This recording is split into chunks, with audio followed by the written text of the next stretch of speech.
My name is Mia Yates. I'm 23 years old and work from home. I have a kind older brother, 5 years my senior, who is currently engaged. His fiancée is named Natalie and she's 26 years old. Her personality is the complete opposite of mine. Whereas I'm not good with interacting with people, Natalie is very lively and easily makes friends. Natalie has already become close to our parents and often comes to our house alone. Today, too, she came without contacting us in advance. When the doorbell rang, my mom knew it was Natalie and greeted her with, "Welcome." Natalie came into the living room with my mom, saying, "I'm back." Then she looked at me with a baffled expression. "Mia, you're still at home?" She spoke without even greeting me. I replied, "I'm working from home," to which she retorted, "Enough with that, you need to get a job." Unable to argue, I decided to retreat silently back to my workspace. My room is a soundproof room, added to our existing house. I received permission from my parents and designated the layout myself. It's my favorite place. Of course, I paid for all these modifications myself. This room is my castle, so I keep it locked and don't let anyone in. To enter, one must unlock the soundproof door and open another door inside. As soon as I entered, I vented my frustrations, exclaiming, "I told her I'm working! Why does she make me repeat myself?" Since I couldn't say it directly to Natalie. Shouting until I felt relieved helped me to forget the unpleasantness. Around lunchtime, a small light bulb that serves as my bell in my room started to blink. Thinking it's probably time for lunch, I left my room and headed to the living room where lunch was already prepared at the dining table. My mom said, "Let's have lunch together," so I sat down at my usual spot, only to find Natalie sitting across from me looking displeased. "You get hungry even though you don't work. Don't you ever think about making your father and mother feel at ease? You're just like a parasite." I silently kept my head down and listened to Natalie's words. Once my parents sat at the table and said grace, I also said grace and started eating. Natalie seemed unhappy with my parents, who didn't scold me even though I didn't work. "Your father and mother are too lenient with you, Mia. I can't feel secure about marrying into this family if this continues." She continued eating her lunch angrily. My parents smiled and said, "Don't worry, just marry into our family." But Natalie didn't seem satisfied and continued to express her concerns to them. "I can't be reassured. What happens if you two can't take care of Mia anymore?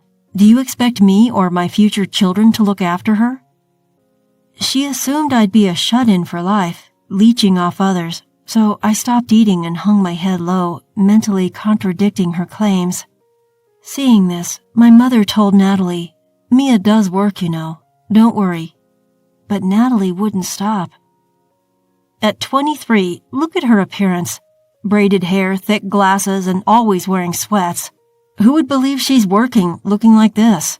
Frustrated, I countered in a soft voice. "Appearance has nothing to do with work."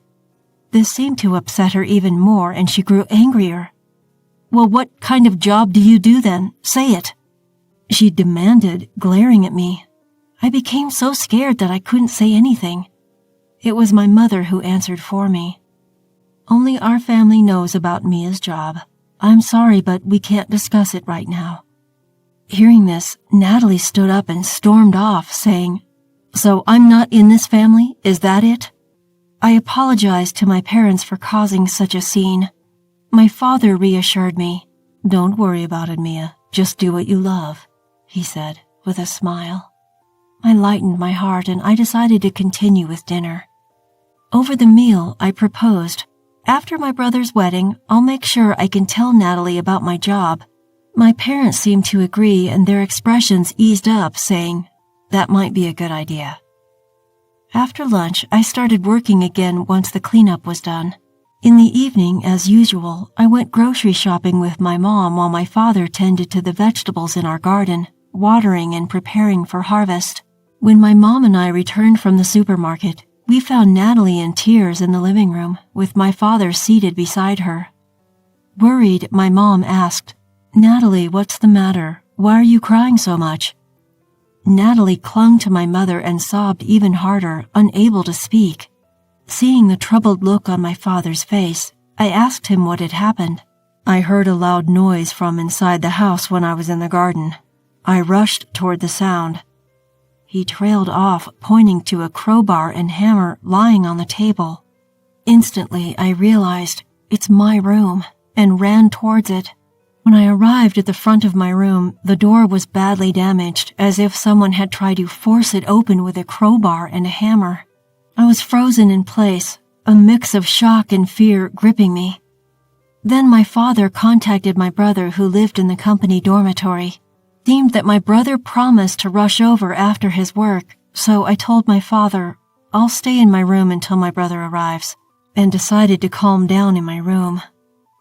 After settling down in my room, I called my company and was able to get permission to inform my future sister-in-law, who would soon become part of our family, about the nature of my job after their marriage. Seeing the room light flicker, I figured my brother had arrived. When I left my room, I was surprised to see my brother already at the door and let out a gasp. With an apology, "Sorry to startle you," my brother said, not looking at me but at the door. I imagined he must have been shocked by what Natalie had done. When I told him, "Don't worry about it, I'll replace it myself," he responded, "No, that won't do. Natalie will compensate for this." Taking my hand, my brother led me to the living room where Natalie and my parents were. As soon as we entered, he addressed Natalie. "I had no idea you were capable of such violence." Everyone stared at my rarely angered brother. He demanded, "Apologize to Mia properly and compensate for the door."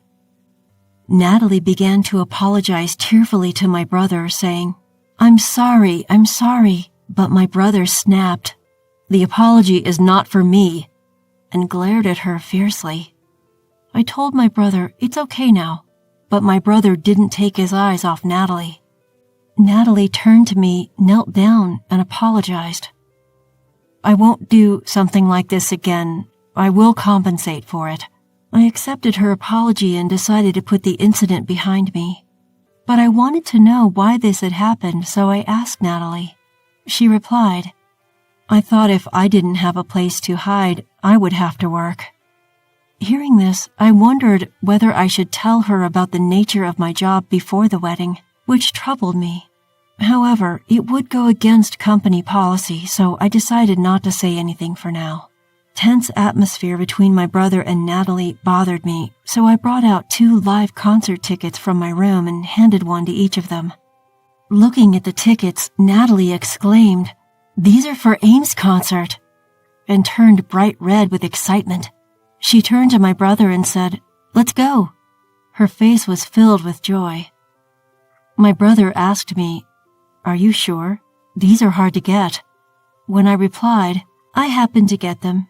You can use them as a peace offering if you'd like." My brother also looked delighted. Seeing them so happy made me feel joyous too. From there, the good vibes returned as before. Everyone was able to forget about the damaged door and enjoy their meal.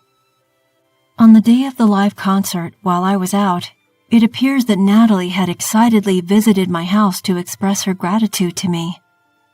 Since I, who is usually home, wasn't there, Natalie seemed to say to my parents, "Enjoy." Finally, Mia has decided to work outside, and it was a great day. The concert was great, and since Mia decided to start working, I'm happy, before she left. After the concert, I received a call from my brother who had separated from Natalie due to a company drinking party. My brother was thrilled, saying, "The concert was great," and continued that Natalie is actually a huge fan of AIM and has always mentioned not being able to secure the once-in-a-year concert tickets. He also mentioned that she was extremely excited to have been able to see AIM, her longtime wish, at the concert. On the way home, she seemed to have returned happily, saying, "She was adorable, she was beautiful, and her songs and lyrics were amazing." When I said, "I'm glad we made up," my brother replied, "The soundproof door we paid for as compensation cost $7,000, it seems. to which I responded, "That sounds about right." He was taken aback and exclaimed, "That's expensive." I explained to him that since it was a soundproof room I put a lot of effort into, all the components were pricey, which surprised him even more. Natalie was said to have mentioned, "The $7,000 expense hurt, but the concert made up for it." As for me, the door will be fixed, and since my brother and his friends are getting along, I felt really good about giving the ticket. However, Natalie, who still doesn't understand my work-from-home job, thought I started working outside after the concert and was happy. The moment she realized her mistake, she started calling and visiting my house daily, telling me to get a job. I was hoping to endure it until the wedding ceremony, but things only seemed to escalate. Even if I didn't want to see her until the wedding, Natalie frequently pushes the call light switch to my room. Being summoned, I leave my room and go to the living room, where she nags me with, "Get a job before the wedding," and "I don't want a jobless NEET in the family." To distract Natalie, I hand her AIM merchandise like mascots in file cases that I received from my previous company. At first, Natalie received her favorite AIM goods without question, but eventually she started to wonder and asked me, "Why do you have so much AIM merchandise?" Reluctantly, I replied, "A friend who works in relation with AIM's company gives them to me." Upon hearing this, she smiled and her mood improved even more as she said, "Please get me more tickets next time." However, there's still a problem. She seems to want more merchandise and started making a fuss about being allowed into my room, causing me trouble. I managed to stop her a few times, but I was worried that she might break the door again, so I mustered up the courage to give her a stern warning. "Natalie, if you break the door again, it won't just be the door fee this time. Last time I paid for the repairs. Next time you will be the one paying." Upon hearing this, Natalie's face turned pale. I wonder if she really was planning to do it again, I thought to myself. All I could do was hope that the wedding ceremony would be over soon so I could be free. Even after that, until the wedding day, there was never a day when Natalie visited and the call light didn't flash. I can't count how many times I shouted, "Enough already!" in my room. I tried talking to my brother about it, but he was in a resigned mode, saying, "I've told Natalie over 100 times that me is working, but she doesn't seem to listen to me." In my mind, I told my brother, "Hey, you should get angry, like when she broke my door." But there was no hope in relying on my brother, who had said he was busy, finishing up a ton of work before the wedding. Otherwise, he wouldn't be able to go on the honeymoon. So I had no choice but to give up. Then finally, it was the day before the wedding. As expected, it seemed that both of our parents would spend the day before the wedding together, so we had a fun night reminiscing and looking at albums of us when we were young, with the 4 of us family members together after a long time. When I mentioned, "When I get married, my brother will have his own family, so it'll just be the 3 of us with our parents on the day before the wedding. It's a bit lonely." My brother replied, No, I'll come here and spend the day alone on that day." I was glad he said that. In that calm space, my brother's cell phone rang. It was a call from Natalie. When my brother answered the phone, it seemed she asked to speak with me, and he handed me the phone, saying, "Natalie wants to talk to you." When I answered the phone, she said, "Hey, something's up with AIM. She's making a big announcement tomorrow. Ask your friend who gives you the merchandise what it's about. What if she's quitting or going on hiatus?" Apparently, AIM's agency had announced on social media that there would be a major announcement tomorrow. I didn't want to be disturbed during my relaxing time with my family, so I said, "I don't know," and hung up the phone. Brother seemed to feel the same way and turned off his cell phone. When our father said, "We have to get up early tomorrow, let's go to bed now," my brother began to bow deeply and said, "Father, Mother, thank you for taking care of me so long. From now on, I will be happy with Natalie." Mom quickly responded, "That's what women do when they get married." When my brother said, "Really?" Our family ended the night before the wedding with a big laugh. Finally, the day of the wedding arrived. I told my family that I would be a little late in the morning, and my parents and brothers went ahead to the venue. When I arrived at the venue a little later, I went to the waiting room to convey my congratulations to Natalie and knocked on the door. There, Natalie, the beautiful bride, was sitting alone, fully prepared. The moment I was about to say my congratulations, the beautiful bride turned into a demon and said, "Hey, I still had something to say yesterday when you hung up the phone." I apologized, and when I asked what she wanted, she said to me, "You can go home now." I said, "But it's my brother's wedding." And she said, "I've been telling you this for a long time. Why didn't you get a job after all I've said? I don't want people to think you're part of the family." And I tried to say, "But..." Natalie walked up to me and got close to my face and said, "If I say go home, you go home," and closed the door with all her might. Feeling dejected, I retreated to a separate room that had been reserved for me. There, I had my makeup and hair done by professionals and changed into the cocktail dress I had bought for the wedding, preparing for my brother's wedding that I would not be attending. In the midst of this, I received a call from my parents. I explained the situation to them, assuring them that although I wouldn't be at the ceremony, I still intended to celebrate. Then, the wedding ceremony that I was absent from began. I decided to watch the event on the venue's monitor to get a sense of being there. There was a moment when my brother looked for me and I nearly broke down in tears. But I told myself, it's a day for celebration, not tears, and continued to watch and bless the event. After the entertainment was over, the female MC said, "We have a celebration video for the stars of today's show. Please look at the monitor." The room darkened and a video started playing on the monitor. The room erupted in screams of delight. The image on the screen was of Aim, whom Natalie loved so much, and then shared a congratulatory message. "Yes, in truth, I am Aim. Congratulations on your marriage, brother and Natalie." Natalie looked surprised and turned to my brother. He seemed to be saying, "That's Mia. I've been eagerly awaiting this day, but I'm sorry I couldn't attend due to urgent matters." After giving a false excuse for my absence, I shared a simple congratulatory message, then revealed, "Natalie, I'm sorry I never told you that I'm part of your new family. However, I've decided to work overseas.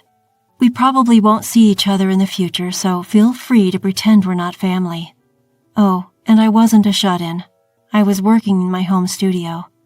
Although I let a bit of sarcasm slip, I ended my message saying, "I wish you happiness." I'm a singer-songwriter named Aim who gained popularity on social media. My stage name, Aim, is my real name, Mia, spelled backward. I worked from home, recording songs and writing music after joining a talent agency. When the lights came back on, all eyes were on Natalie. She was as pale as a ghost and looked utterly dumbfounded. Once my job was done, I left the venue with the hair and makeup artists and other staff. Later on, my brother called.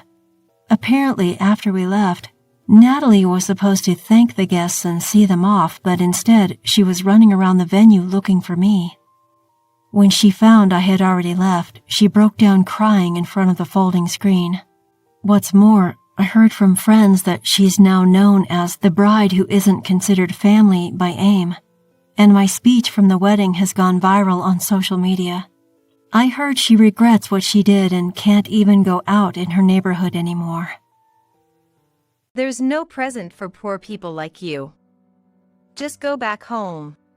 We couldn't understand the words coming out of my sister-in-law, Caitlin's, mouth. Caitlin has been voicing her complaints up until now. It seems she hid the gift meant for her daughter, Mary. The reason she had been in the next room was apparently to hide the gift at the last minute. Caitlin snatched the present Mary had prepared right out of her hands with force. After inspecting the present from various angles, she threw it on the floor. Such a meager thing can't possibly be a gift. Anyone who would give such a thing isn't family. Go back home. It appears she was displeased because it wasn't the brand she specified. On the floor, earrings that Mary had chosen one by one were scattered. The children who participated in the gift exchange picked them up, but Mary, frozen, seemed unable to comprehend what was happening right in front of her. Gradually realizing the situation, tears quickly filled Mary's eyes. She's just a 13-year-old middle school student. It's no wonder she ended up crying. Watching Mary like this, Caitlin had a triumphant look on her face. Arriving late, Zella also entered the room and laughed at Mary, who was in tears. Taking advantage of this moment, Caitlin continued to hurl insults at us. However, that didn't last long. I am Michelle. While working a part-time job, I raise my only daughter, Mary, and am about to enter my 50s. Mary was born when I was 35, and she turns 13 this year. I have a husband named Kendrick, who is 1 year older than me, but Mary is not Kendrick's biological daughter. Before marrying Kendrick, I was married to another man. Mary is the daughter from that previous marriage. Blessed with a loving daughter, the three of us lived happily, but that life did not last long. My former husband died in a traffic accident. At that time, Mary was just 3 years old. She barely remembers her biological father. I was engulfed in grief immediately after his death, but I couldn't afford to lose Mary as well. As a single mother, I resolved to raise Mary. To do that, I needed money. Since then, I've spent my days juggling childcare and part-time jobs. I met Kendrick at work, 2 years after making my decision in the spring. Being a single mother, I sometimes inconvenienced my colleagues with tasks like picking up from kindergarten. Kendrick supported me attentively during those times. Attracted to his kindness, we began dating. Initially, Mary was nervous around Kendrick, her first encounter with an adult male. He understood her nervousness and approached her not as a dad, but as a friend. Mary must have felt Kendrick's kindness. Gradually, Mary warmed up to him. I remember vividly how delighted she looked when she started calling Kendrick Dad. While dating, Kendrick revealed to me that he was infertile. I consider Mary my real daughter. Even though Michelle and I can't have children together, I still want to live with Michelle and Mary. For Kendrick, the inability to have children must have been a significant insecurity.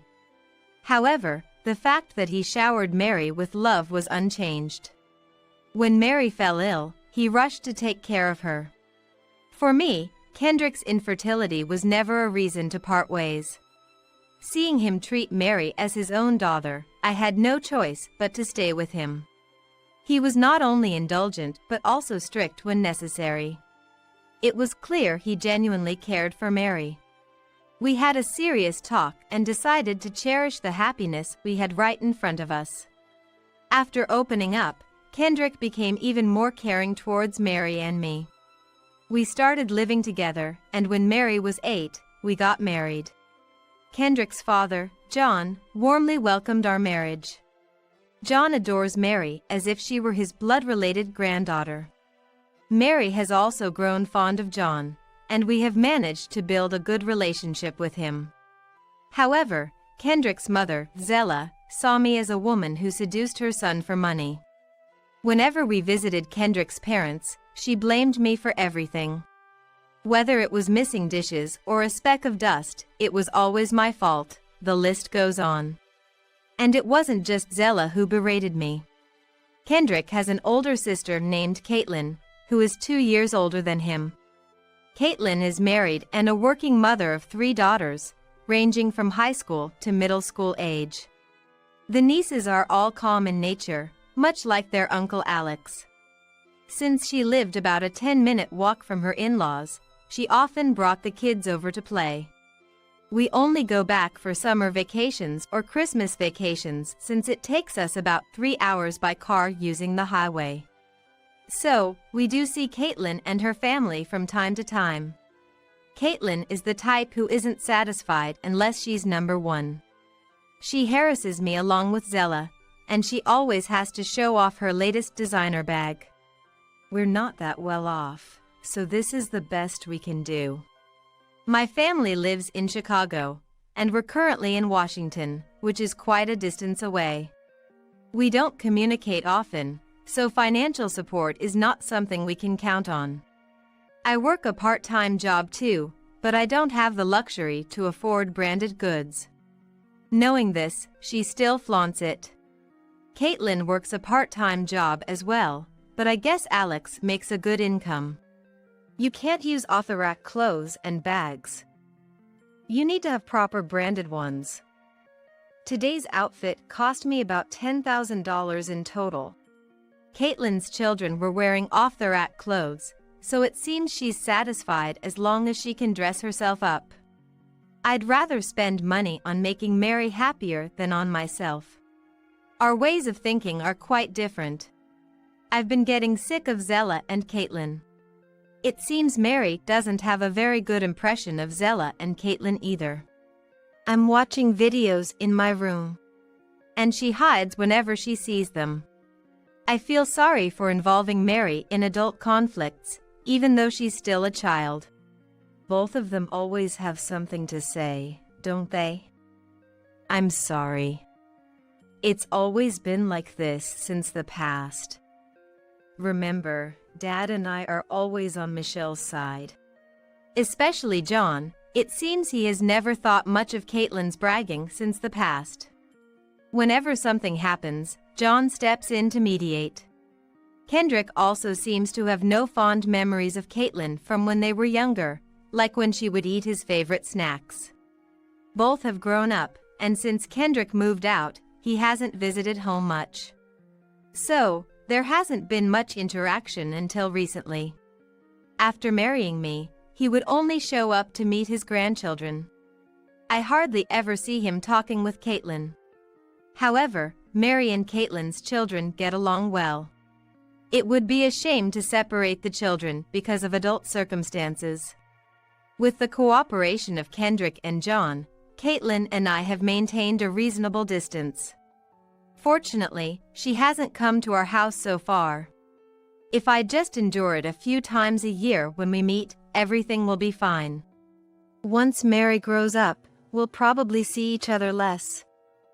Just a little more patience. I'm okay.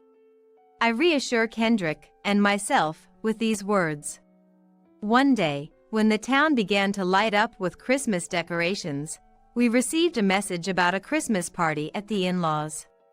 John, being considerate, invited Mary.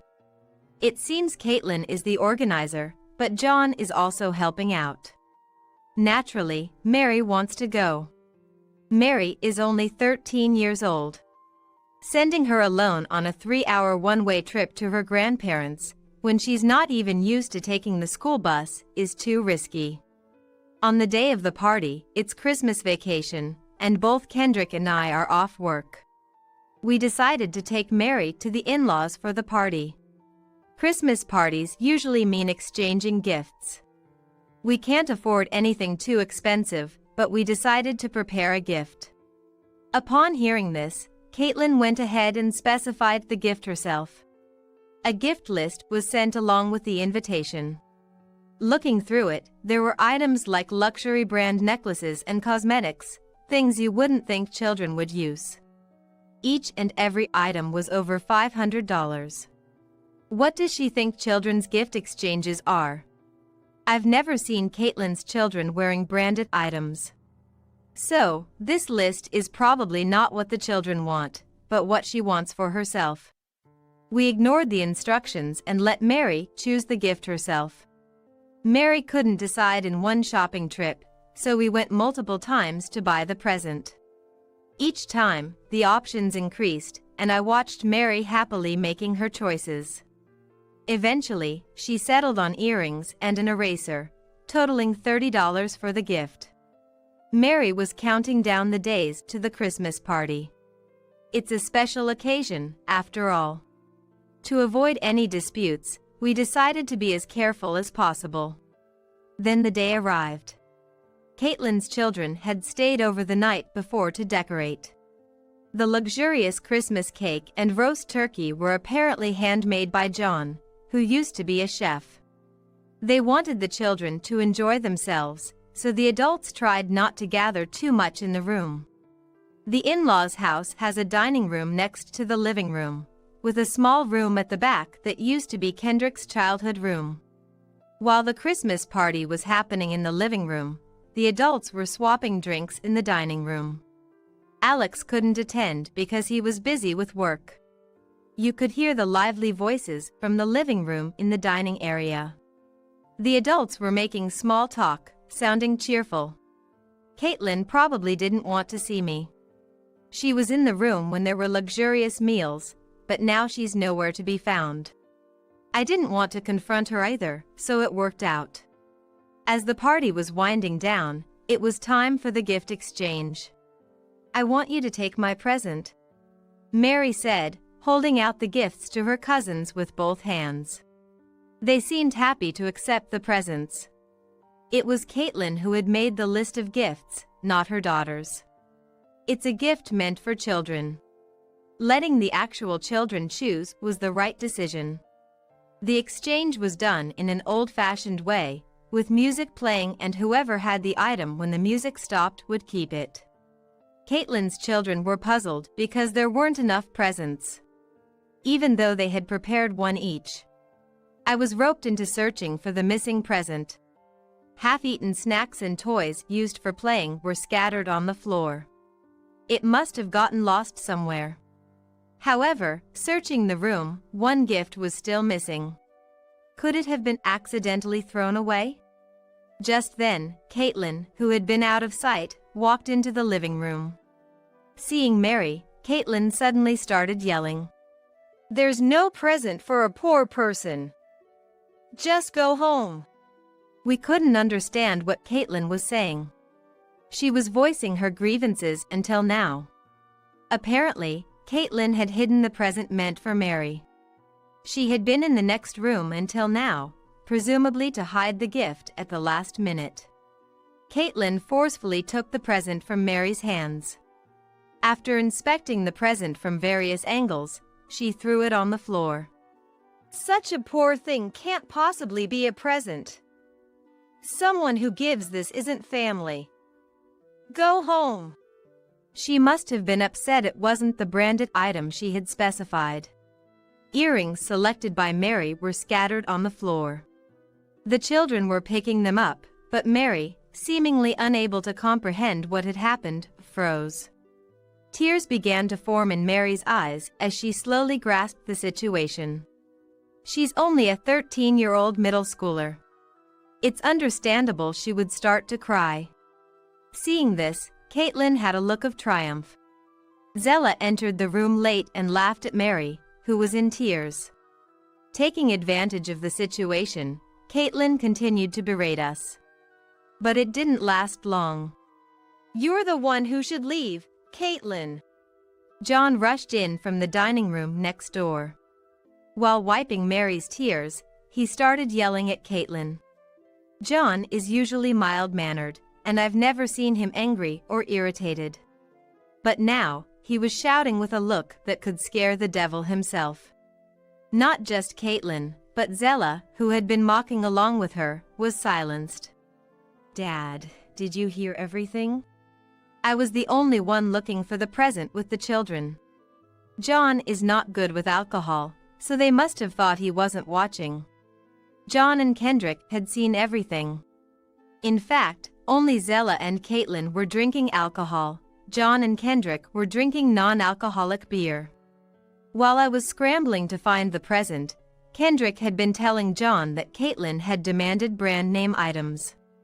Even John thought that was unacceptable and had been waiting for the right moment. But that wasn't all. Caitlin's children started to comfort Mary. "What are you doing? Poverty is contagious." Caitlin frantically tried to persuade the children to stay away from Mary with a panicked voice. The children ignored Caitlin's persuasion. In a panic, Zella also tried to call the children back. But they all faced Mary. not turning back at all, as if their actions were showing that what the two were doing was wrong. It seemed Caitlin and Zella had thought the children would always be on their side. Seeing the children's actions, Caitlin and Zella were flustered. "When will you stop wanting brand name things? You're just a working mother now." To my surprise, after moving the children to another room, John shared a story from the past. It turns out Caitlin had always had a spending problem. In her student days, Caitlin started working at a girls' bar wanting money to play. Unlike convenience store part-time jobs, the girls' bar paid well. It's understandable for a girl fresh out of high school to get carried away with so much money. Moreover, the job required dressing up in brand name dresses and bags. Caitlin would work at the girls' bar, buy the latest brand name bags, and increase her shifts when she ran out of money. This lifestyle continued for 3 years. However, she quit in her 3rd year of university because John found out she was working at the girls' bar. Caitlin tried to keep working in secret, but she gave up when threatened with being kicked out of the house. John said that was the only time he had ever shouted at Caitlin.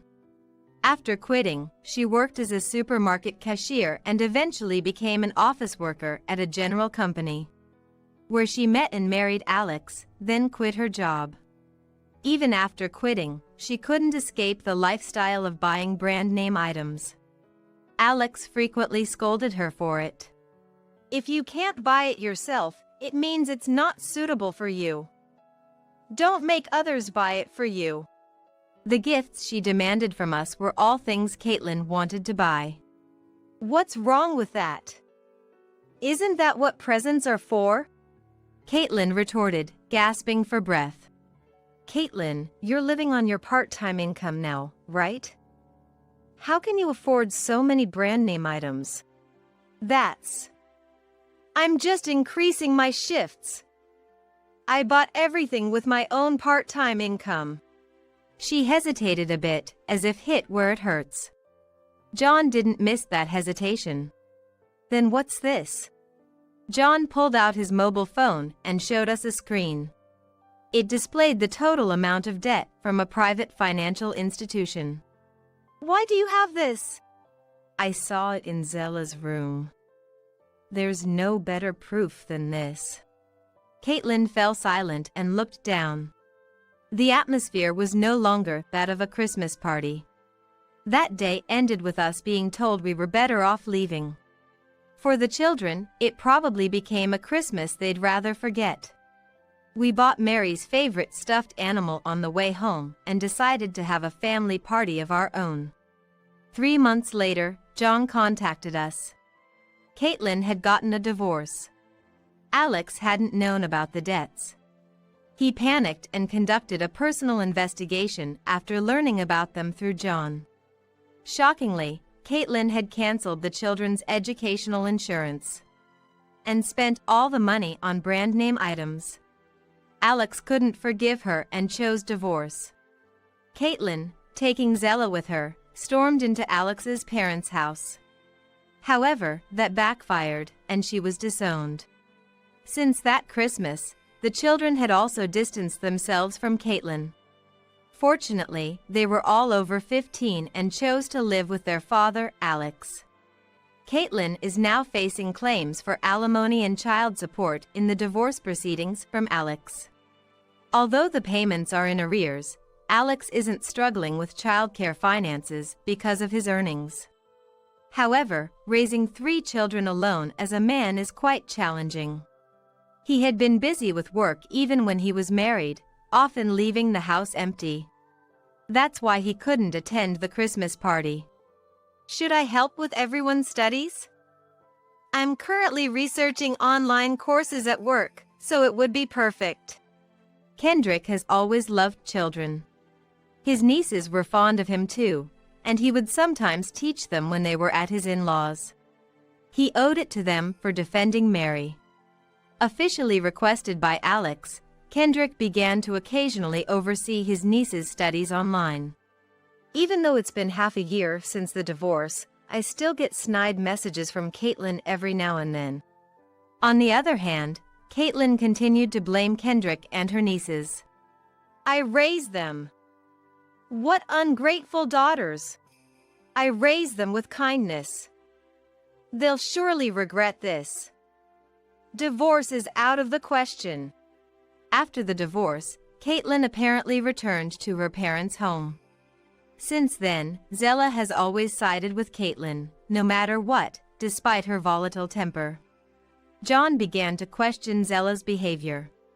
Zella, who used to scold Caitlin, is now affirming everything. The current Zella would certainly seem odd to anyone. When John started investigating Zella secretly, he found decisive evidence. John asked us to check it out, so we visited his house for the first time since the Christmas party. Kendrick and I had been keeping our distance from his house. Since John regularly visited our home, there was no reason for us to go there. The two always went shopping at the same time. When we arrived, they were out. The living room, once lavishly decorated, now had only John's dishes laid out, giving off a melancholic vibe. Going through them, we found debts listed under John's name. There was no need or reason for John to be in debt. As we finished going through everything, we heard the front door open. They must have seen our shoes. The two rushed into the room in a panic. Why are you two here? Breathing heavily, Caitlin confronted Kendrick. Caitlin, what is this? I don't remember taking out any loans. John calmly separated Caitlin from Kendrick and presented her with the papers. It was the debt details borrowed under John's name because Caitlin could no longer borrow under her own. And isn't this under Zella's name? Not only Caitlin, but Zella had also been borrowing money. It appears Zella had been spending the savings meant for their old age on luxuries with Caitlin. John was a saver, almost considering saving as a hobby. He had accumulated about $600,000 for a peaceful retirement from his savings during his working years. But the two had spent it all in 3 years. Not enough, they repeatedly took out loans, inflating their debt to $730,000. We had no choice. The stress of not paying child support was piling up. Exactly. It's all the fault of the person who divorced us. Don't shift the blame. The responsibility lies with you two for not controlling your desires.